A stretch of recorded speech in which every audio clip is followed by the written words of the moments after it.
कि जो new books I हैं, फर्स्ट ईयर में भी, लास्ट ईयर में आई, सेकंड ईयर की अब फिजिक्स की देख रहे हैं, लास्ट ईयर में मैथ्स की आ गई थी, तो ये चेंजेस कैसी हैं? वो तायाबू ने जो बुक पढ़ी है, वो उसने चचा ने भी वही पढ़ ली, फिर बच्चे हाँ, उनके फिर नस्ल दर नस्ल की बुक चली। कि किताबें बदल गई हैं, मगर पढ़ाने के और इम्तिहान लेने के अंदाज को भी बदलना पड़ेगा। बिल्कुल ऐसी कि सर मैं इंजीनियरिंग पढ़ूँ, मेडिकल पढ़ूँ, तो बच्चों से बात करके उनके रिजल्ट देखकर या उनसे कुछ क्रॉस क्वेश्चन करके हमें ये अंदाजा जरूर हो जाता है बच्चों से कि यार इस बच्चे के अंदर ना मेडिकल में डॉक्टर बनने की जरासीम मौजूद है, राइट। ये पढ़ सकता है। जो मेडिकल का बच्चा है, जाहिर सी बात है कि मेडिकल के स्टूडेंट का पूरा इंटर काउंट होता है, ठीक है ना, उसका पूरा इंटर का रिजल्ट आ चुका होता है। अभी वो बच्चा जो कि फर्स्ट ईयर में है, फर्स्ट ईयर की पेपर की प्रिपरेशन कर रहा है, उसकी आइडियल परसेंटेज यूनिवर्सिटी के एडमिशन के लिए क्या होनी चाहिए? अब फर्स्ट ईयर का रिजल्ट उतना अच्छा नहीं आया कि जितना अच्छा तवक्का किया जा रहा था। बिस्मिल्लाहिर्रहमानिर्रहीम, अस्सलाम वालेकुम टू एवरीवन। भाई, मैंने देखा कि बहुत सारे बच्चे ऐसे हैं जो कि इंटर के एग्जाम्स देने वाले हैं, और कुछ बहुत सारे बच्चे ऐसे हैं जिन्होंने फर्स्ट ईयर के एग्जाम्स दे दिए हैं,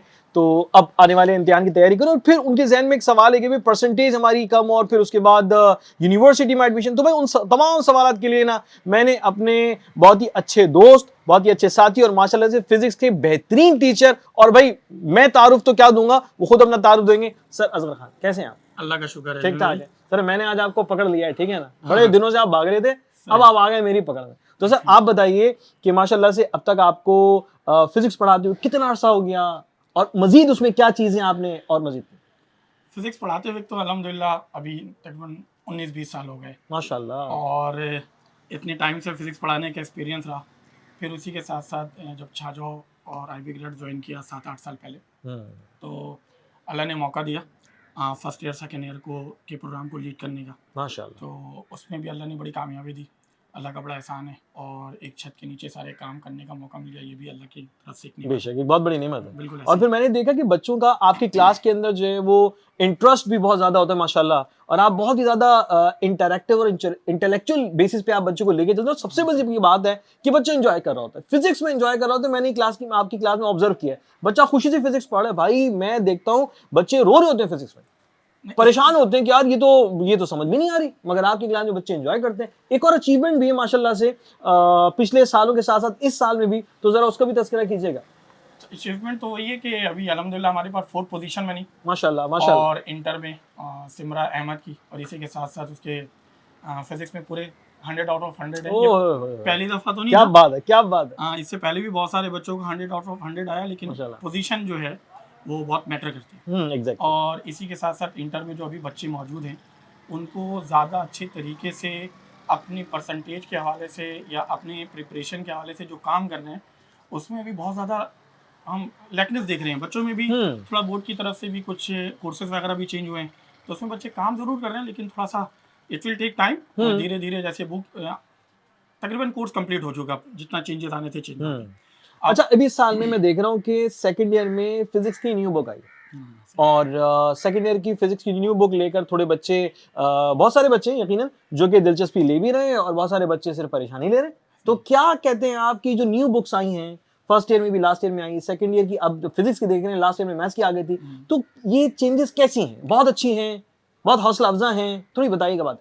बिल्कुल है, हौसला अफजा इसलिए है क्योंकि कोर्स चेंज हुआ है तकरीबन 30 साल के बाद। एग्जैक्टली। 30-32 साल के बाद यार हमने कोर्स तो चेंज देखा हुआ है, सिंध बोर्ड की किताबों में जो गलतियां, वो गलतियां 30 साल से दोहराई जा रही थी, एज इट इज ऐसे ही था ना। और एक वो तायाबू ने जो बुक पढ़ी है, वो उसने चचा ने भी वही पढ़ ली, फिर हाँ, उनके फिर नस्ल दर नस्ल की बुक चली। मुझे अच्छे तरीके से याद है, इंग्लिश की बुक है 2 1 प्ले, वो मेरी बहन थी, सबसे बड़ी बहन माशाल्लाह से, हमारा घर बड़ा, तो सबसे बड़ी बहन ने वो किताब उस किताब से पढ़ा था, और मैं सबसे आखिरी चश्मो चराग था अपने घर का, उस किताब से मैं नहीं पढ़ा। 2 1 प्ले वो याद है, उसमें काउंट्स रिवेंज मौजूद था उसमें, वो पिछले सालों में थी। तो बहरहाल ये सिलसिला है। अच्छा, अब जो कोर्स चेंज होने की बात है, ये बिल्कुल खुशाइन है, और कोर्स चेंज होने के बाद अब बच्चों को भी चेंज होना पड़ेगा, क्योंकि करंटली जो बच्चे हैं ना, जो अभी सेकेंड ईयर में पढ़ रहे हैं, इनको बिल्कुल नया फेस मिला है। 9 की बुक नहीं मिली, मैट्रिक की नहीं मिली, फर्स्ट ईयर सेकेंड ईयर की नहीं मिली, तो वो एक नई बुक के साथ साथ वो पढ़ते हुए आए, लेकिन उसके साथ साथ अब क्वेश्चन का जो वेटेज है ना, एग्जाम में पूछने का अंदाज है, वो अभी तक सेम है। अच्छा, जब तक वो चेंज नहीं होगा, तो इस बुक का करंटली कोई एज सच कोई बहुत ज़्यादा फ़ायदा नहीं उठा सकते स्टूडेंट, जब तक सवाल पूछने का तरीका ना हो।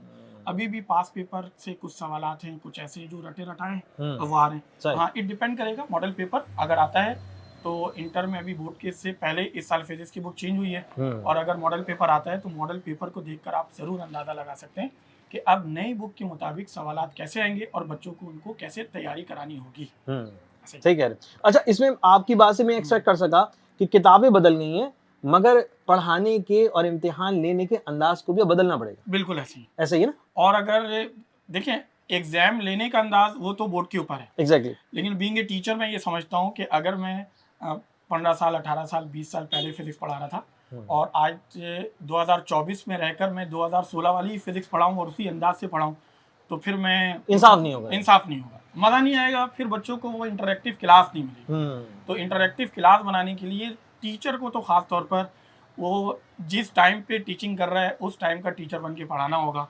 मीन्स उसके अंदर जो तब्दीलियाँ लानी है कोर्स के साथ साथ, वो टीचर भी अपने आप को बदले तो ज़्यादा मज़ा आएगा। वो अब ओल्ड फैशन टीचिंग अब नहीं चलेगा। नहीं चलेगी। बिल्कुल। अच्छा सर, अभी मैं देख रहा हूँ कि फर्स्ट ईयर के रिजल्ट्स माशाल्लाह से बच्चों के आए हैं, सेकंड ईयर में भी पढ़ रहे हैं, अब सेकंड ईयर के एग्जाम्स देने हैं, साथ साथ अपने एप्टीट्यूड का भी मामला देखना है। अब फर्स्ट ईयर का रिजल्ट उतना अच्छा नहीं आया कि जितना अच्छा तवक्का किया जा रहा था। बिल्कुल ऐसे ही ना? ऐसे ही। तो इसके पीछे आपको क्या वजह लगती है? क्या बच्चों ने इस साल नहीं पढ़ा? खास तौर में बात करूं जो कराची में रहने वाले बच्चे हैं, भाई सिम का इंटीरियर का तो अच्छा रिजल्ट आया, ठीक है ना, एक साल से अच्छा रिजल्ट आ रहा है माशाल्लाह भाई, तो कराची का रिजल्ट जो है ना वो वैसा नहीं आया जैसे तवक्का हो रही। तो रीजन क्या एक्चुअली आपकी नजर अच्छा, में? इसमें मुतादिद रीज़न है। हम्म। पहले तो स्टूडेंट को ये समझना होगा कि जितने भी कोर्सेज चेंज हुए हैं, क्या आप अपग्रेड होकर पढ़ रहे हैं या नहीं पढ़ रहे हैं, उनको किस तरह पढ़ाया जा रहा है। कि दूसरा, कुछ लाजमी ये बात भी कहा जा सकता है कि स्टूडेंट का इंटरेस्ट भी उतना ही होना चाहिए पढ़ने के लिए, जिसमें लैकनेस है बिल्कुल है, इसमें कोई शक नहीं है। अगर बोर्ड को रीज़न बनाकर मैं आपको ये बात कहूँ कि ये बोर्ड सही नहीं है और फिर स्टूडेंट के नंबर कम आ गए, तो भाई इस बोर्ड का इंतखाब भी तो आपने ही किया ना। सही बात है। ऐसा तो नहीं है ना कि आप फिर किसी दूसरे बोर्ड से पढ़ लेते। लेकिन जब आपने कोर्स को पहले सेलेक्ट कर लिया, बोर्ड को सेलेक्ट कर लिया और आपने अपने आप को समझाया कि मुझे इसी बोर्ड के लिहाज से अपनी तैयारी करनी है और मुझे पेपर देना है, तो उस बोर्ड की जो रिक्वायरमेंट है पहले उसको पूरी करने की कोशिश करिए। ठीक है कि इसमें कुछ 19-20 होता है, ऐसा नहीं है कि बिल्कुल 100%। अभी इंटर बोर्ड ने भी अपनी गलतियों को एक्सेप्ट कर लिया कि ठीक है इस तरह होता है, लेकिन अभी भी तो बच्चे के 90% आए। सही, ऐसा मैं बात करने वाला था कि भाई बहुत सारे ऐसे बच्चे भी हैं कि जिनका A1 ग्रेड है, बिल्कुल है। जिनकी परसेंटेज 85 प्लस में जा रही है, 90 प्लस में जा रही है, ऐसे बच्चे हैं। बिल्कुल है। तो यकीनन वो भी इसी बोर्ड में बिल्कुल है ना? तो कहीं ना कहीं गलती या कमी होगी, मगर ये नहीं कह सकते कि टोटली गलती या तो बोर्ड की है या टोटली गलती स्टूडेंट की। दोनों तरफ से इस बार जो है वो हमें कमी देखने को मिल रही है। मतलब अपनी खामियों को छुपाने के लिए किसी को रीज़न ना बनाएं। हाँ। आप अपना पूरा 100% दें, पूरे कोर्स को ईमानदारी के साथ, पढ़ाने वाला ईमानदारी से साथ पढ़ाए और पढ़ने वाला पूरी ईमानदारी के साथ पढ़े। और इसके लिए इम्पोर्टेंट ये है कि आप अपने टीचर को, अपने मेंटोर को सिलेक्शन करने के लिए उसको पूरी तरह उसकी जांच पड़ताल कर लें, बहुत ज़रूरी होता है बच्चे। सही कह रहे हैं। अच्छा, इसमें मैं देख रहा हूँ कि बच्चे अभी जो है ना, एक तो वो बच्चे जो कि सेकंड ईयर में इस वक्त बैठे हैं और उनकी परसेंटेज का क्राइटेरिया जो रिक्वायरमेंट है टेस्ट के लिए वो ज़रा डिफरेंट है। अभी वो बच्चा जो कि फर्स्ट ईयर में है, फर्स्ट ईयर की पेपर की प्रिपरेशन कर रहा है, उसकी आइडियल परसेंटेज यूनिवर्सिटी के एडमिशन के लिए क्या होनी चाहिए? अच्छा, इसमें ये बहुत इंपॉर्टेंट सवाल है। अच्छा, वो आपने ये सवाल कर लिया। अच्छा, बच्चों के लिए ये खास तौर पर ये मैसेज है जो अभी करेंटली फर्स्ट ईयर में स्टूडेंट हैं और वो अपने फर्स्ट ईयर की तैयारी कर रहे हैं और ईद के बाद एक्सपेक्टेड ये है कि 15 अप्रैल से उनका पेपर हो जाएगा या बहुत ज़्यादा होगा मई के स्टार्ट में पेपर हो जाएगा। लेकिन ये जो पेपर होगा ना 2025 अप्रैल मई में, इसी पेपर की परसेंटेज के बेस में 2026 में आपको अपनी डिजायर यूनिवर्सिटी में एडमिशन मिलेगा। ओए होए, ये खतरनाक बात है भाई, खास तौर पर खतरनाक बात हो गई है। देखो ये बिल्कुल सही कह रहे हैं सर, मैं सर की बात को सेकंड करूंगा। आपकी फर्स्ट ईयर में जितनी अच्छी परसेंटेज होगी, यूनिवर्सिटी के एडमिशन टेस्ट के साथ आपकी फर्स्ट ईयर की परसेंटेज कंसीडर की जाएगी, उसका उतना ही ज्यादा फायदा होगा। तो ये तो आपके लिए सेट हो जानी चाहिए बात कि जितनी अच्छी परसेंटेज उतनी बेहतरीन यूनिवर्सिटी में दाखिले का इम्कान ज्यादा। ऐसे ही सर? अच्छा, ये जो बात है ना मेरी, ये फर्स्ट ईयर की उन स्टूडेंट के लिए जो प्री इंजीनियरिंग में, क्योंकि इंजीनियरिंग के तमाम टॉप नॉच यूनिवर्सिटी जो है वो आपके फर्स्ट ईयर की परसेंटेज के बेस पे आपको एडमिशन दे देगा 2026 में। ठीक है, उस वक्त तक आपके सेकेंड ईयर के पेपर होंगे। अब सेकेंड ईयर का रिजल्ट तकरीबन सितंबर अक्टूबर तक आता है, तो उस वक्त तक तो तमाम टॉप नॉच यूनिवर्सिटी जो है इंजीनियरिंग यूनिवर्सिटी वो अपनी एडमिशन को क्लोज कर चुके होते हैं। लेकिन अब जो मेडिकल के स्टूडेंट हैं उनके लिए फर्स्ट ईयर सेकंड ईयर दोनों की परसेंटेज मैटर करती है। अच्छा असगर भाई, ये तो चले हो गया कि जनाब फर्स्ट ईयर के बच्चे को अपनी परसेंटेज कितनी ज़्यादा अच्छी बनानी चाहिए, कितनी ज़्यादा ज़बरदस्त उसकी परसेंटेज होनी चाहिए, ये तो हमारे एक एस्पेक्ट हो गया। आगे चलते हैं डिस्कशन में। और अब मुझे जो सबसे बड़ा ऑब्स्टेकल बच्चे के जहन से नज़र आता है या बच्चे के पॉइंट ऑफ व्यू से नज़र आता है बच्चा एज ए टीचर हम बच्चे को कहते हैं कि बेटा एप्टीट्यूड पढ़ो, और पेरेंट्स कहते हैं बेटा इंटर पढ़ो। सेकंड ईयर में हम क्या वो कहते हैं इंटर पढ़ो। अब बच्चा परेशान है, बच्चा सवाल करते हैं भाई हम क्या पढ़ें? तो सर आप तो माशाल्लाह से घर से पढ़ाते आ रहे हैं, तो आप बेस्ट अंदाज में हमें गाइड कर सकते हैं बच्चे को जो कि सेकंड ईयर में इस वक्त है, प्री इंजीनियरिंग में है या प्री मेडिकल में है, उसके लिए क्या बेस्ट चीज है, क्या जरूरी चीज है कि वो ये अच्छा बना ले? अच्छा, इस सवाल का जवाब इससे पहले थोड़ा सा भी हम लोग ने डिस्कशन ज़रूर किया कि जो करंटली सेकेंड ईयर के स्टूडेंट हैं उनके लिए तो लाजमी ये होगा कि उनको, अगर वो इंजीनियरिंग के स्टूडेंट हैं तो उनको अपने एप्टीट्यूड टेस्ट पर ज़्यादा फोकस करना होगा, राइट। उन्हीं की तैयारी करनी होगी, क्योंकि अभी जो फर्स्ट ईयर में उनकी जो परसेंटेज है उसी बेस पर उसको एडमिशन मिल जाएगा।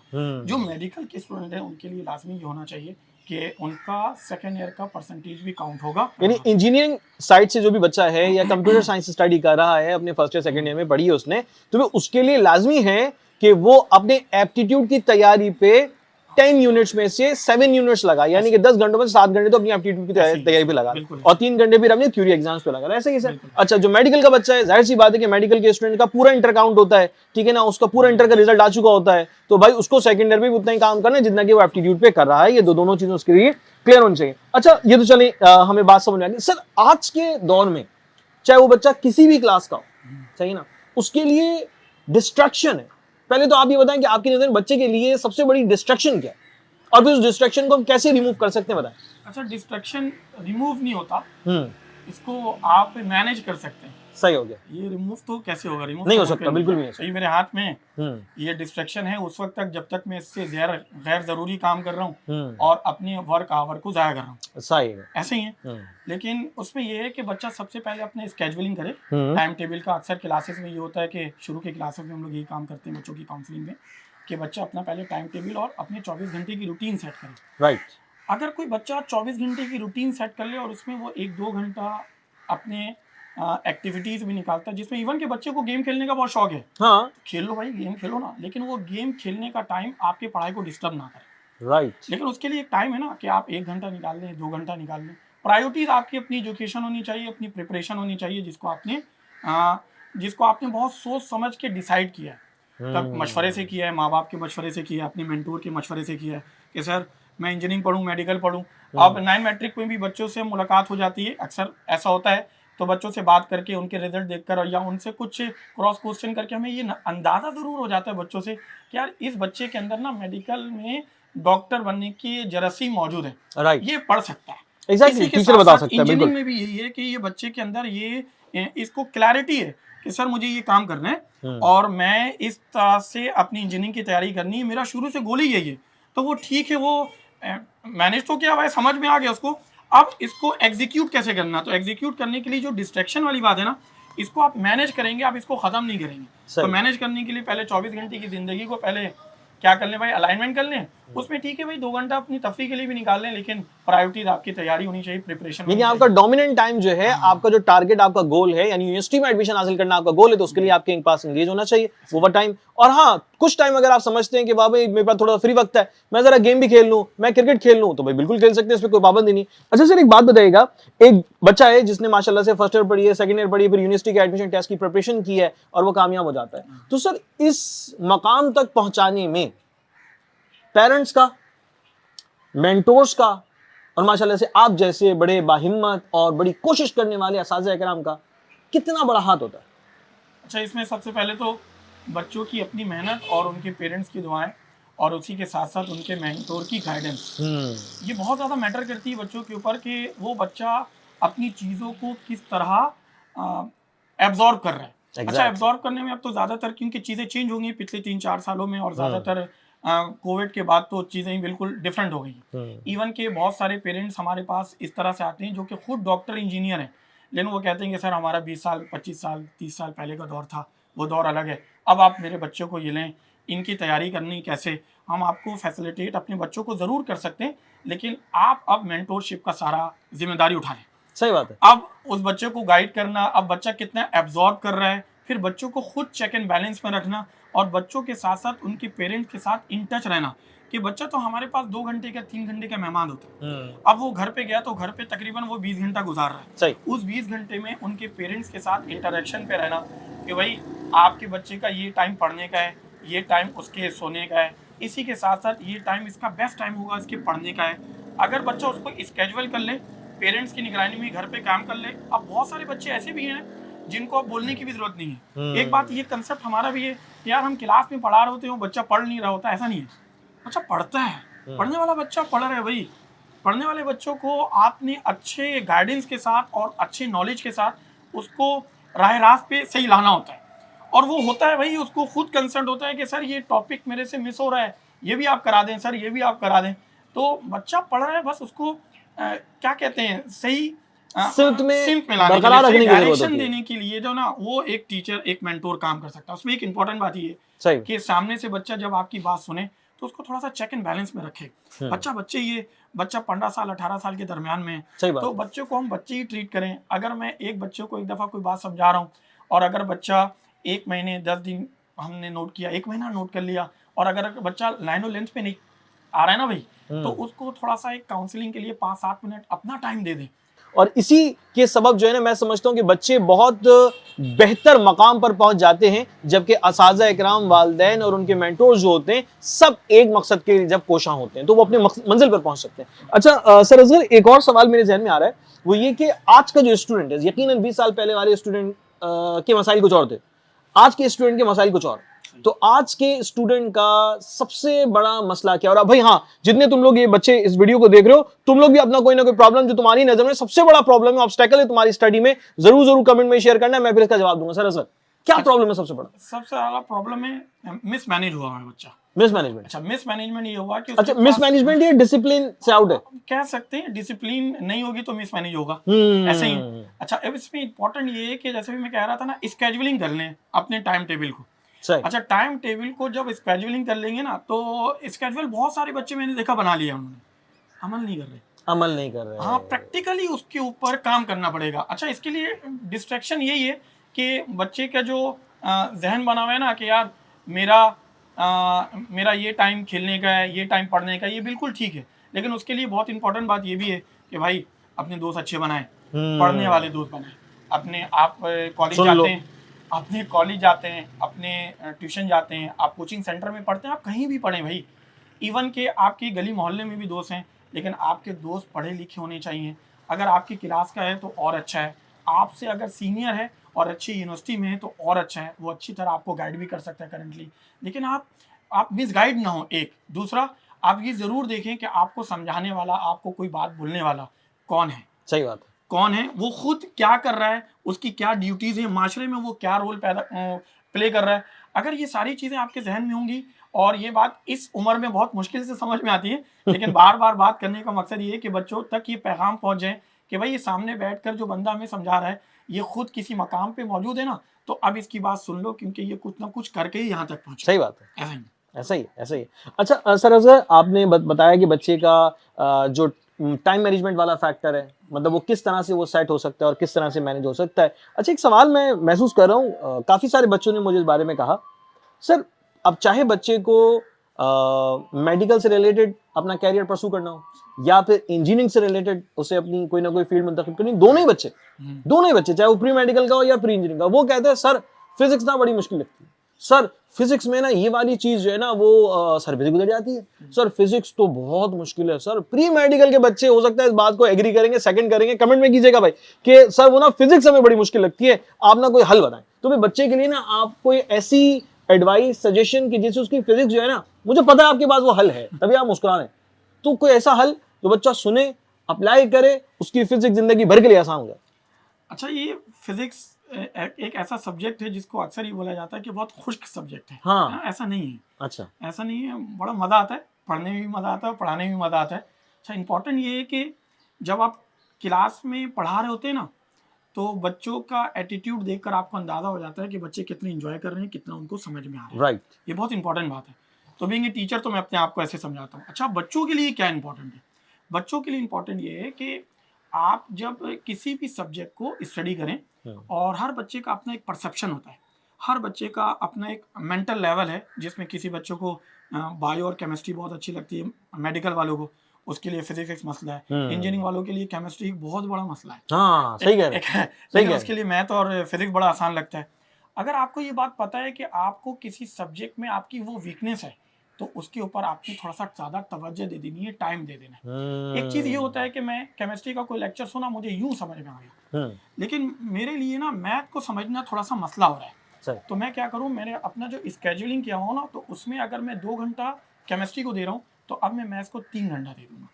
अब मुझे फिजिक्स समझने में कोई मसला हो रहा है, और मैथ और केमिस्ट्री मेरा बहुत आसान चल रहा है, कंप्यूटर मेरा बहुत आसान चल रहा है, मेरा बायो बहुत आसान चल रहा है, लेकिन मुझे फिजिक्स में प्रॉब्लम है। तो अब मैं फिजिक्स की चीज़ों को थोड़ा सा ज़्यादा टाइम दे दूं, और फिर उसके बाद अपने टीचर के साथ ज़्यादा इंटरेक्शन दे रहा हूँ। अच्छा, अब बहुत सारे बच्चे ये बात करते हैं, यार वो टीचर तो लिफ्ट नहीं कराते, टीचर तो हमारी बात ही नहीं सुनते। तो टीचर को लिफ्ट कराने पे आप मजबूर करेंगे भाई, और वो मजबूरी ऐसी होती है, इंपॉर्टेंट बात कर रहे हैं जो सर। काम आपको कर रहे हैं, दे रहे हैं, वो काम आपने करके गलत हो सही हो, टीचर को चेक कराना है, और चेक कराने के बाद उनसे गाइडेंस लेनी है। हाँ, जब टीचर की आप बात सुनेंगे तभी तो आपको सुनाएगा ना भाई। अब अगर आप सिंपल सी बात, टीचर का होमवर्क कंप्लीट किया, उससे बात कर ली, और बात करने के बाद अपनी गलतियों को भी सही कर लिया, तो फिर वो बच्चा टीचर की नजर में आ जाता है कि नहीं। हाँ, अब अगर ये बच्चा अगर फिजिक्स में नंबर कम लाता है, तो मेरा कसूर हो जाएगा, ये तो जान मार रहा है, ये तो बच्चा पूरी एफर्ट कर रहा है भाई। अभी जो मैं काम दिया, ये तो अपनी तरफ से 100% करके लाया, ठीक है वो 90% सही है, इवन के 50% ठीक है, 50% गलत हो गया, एफर्ट तो किया ना, काम तो किया, ये लगा हुआ है, और इसको पता है कि ये करेंगे तो मेरा काम बन जाएगा। तो फिर इंशाल्लाह आपके टीचर एज ए मेंटोर आपके साथ काम करना शुरू हो जाएगा, और फिर जो खामियां, जो कमी आपको अपने खास तौर पर फिजिक्स के सब्जेक्ट में बोला जाता है, बहुत हाँ वाकई में मैं क्लियर नहीं कह रहा, ऐसा होता है, बच्चे मुश्किल में आते हैं। अच्छा सर, अब ना एक फाइनल वर्ड बच्चों के लिए मैसेज कि क्या करें और क्या ना करें, क्योंकि भाई हर बच्चे की ख्वाहिश है नर्स में जाए, फास्ट में जाए, एनईडी में जाए, हर किसी में जाए। अच्छा भाई, छाजा एप्लीकेशन में माशाल्लाह से नर्स की बेस्ट प्रिपरेशन के लिए आपके पास अपडेटेड कोर्स मौजूद है, ठीक है, जो चेंजेस आई हैं, सारी चेंजेस को मद्देनजर रखते हुए जो है ना, वो आपके पास कोर्स मौजूद है, और प्रैक्टिस जोन, सारी चीजें बड़ी जबरदस्त हैं, तो भाई इसको इस्तेमाल कीजिएगा, ठीक है। अच्छा, लास्ट वर्ड सर, क्या करें क्या ना करें एज ए स्टूडेंट? भाई पढ़ें, तैयारी करें, और पढ़ना शुरू हो जाए, और इसके अलावा जो भी काम है अभी आखिरी के 3 महीने के लिए, उसको थोड़ा सा स्टॉप करा दें, बस अभी कुछ नहीं करना। सही है। अभी करंटली आपने, अभी दोनों बात मैं कर लूँ, मुख्तसर कर देता हूं। हाँ बिल्कुल। सेकेंड ईयर के लिए बच्चे अपने इंजीनियरिंग मेडिकल के लिए तमाम सेशन में बात हो चुकी है बहुत डिटेल से। यस। फर्स्ट ईयर के लिए ये सेशन बहुत इंपॉर्टेंट है, कि अभी करंटली फर्स्ट ईयर का स्टूडेंट ईद के बाद पेपर देगा 2025 में, अप्रैल मई में, और ये अप्रैल मई का रिजल्ट आएगा इस साल के एंड में, ये अगले साल, और इसी परसेंटेज में 2026 में आपको टॉप नॉच यूनिवर्सिटी इंजीनियरिंग का एडमिशन देगी।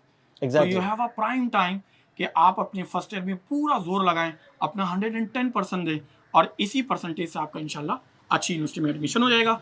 मेडिकल के बच्चों के लिए जो फर्स्ट ईयर में भी हैं, उनको फर्स्ट ईयर सेकेंड ईयर दोनों को पैरेलल लेके बहुत अच्छा चलना होगा। एक इंपॉर्टेंट बात लास्ट में ये ज़रूर करूँगा कि जैसे ही अभी फर्स्ट ईयर आप कंप्लीट हो जाएगा, तो फर्स्ट ईयर के बाद आपने सेकेंड ईयर के जो अपने सेकेंड ईयर का कोर्स स्टार्ट करना, और इसी के साथ साथ सेकेंड ईयर में स्टार्ट करते साथ साथ आपने अपनी एप्टीट्यूड की तैयारी भी शुरू करनी है। उसमें ई-कैट एम-कैट भी होता है, बिल्कुल ऑब्वियसली कोई बच्चे बिजनेस यूनिवर्सिटी की तरफ चले जाते हैं, लेकिन आपने सेकेंड ईयर के स्टार्ट से अगर अपने एप्टीट्यूड की तैयारी शुरू कर दी, तो आपको सेकेंड ईयर में भी बहुत मदद मिलेगी, फर्स्ट ईयर में भी बहुत आसानी हो जाएगी, और फिर यूनिवर्सिटी में जाना भी आसान हो जाएगा। बेहतरीन बात हो गई माशाल्लाह, कॉम्प्रिहेंसिव जवाब दिया है भाई। अब इसमें कोई ना कमी बाकी नहीं जो मैं पूरी करूं, तो भाई बातों को गौर से सुन लें, अमल कर लें, फैला दें हर तरफ, ताकि हर बच्चे का बेहतरीन फायदा इस साल में पूरा हो जाए।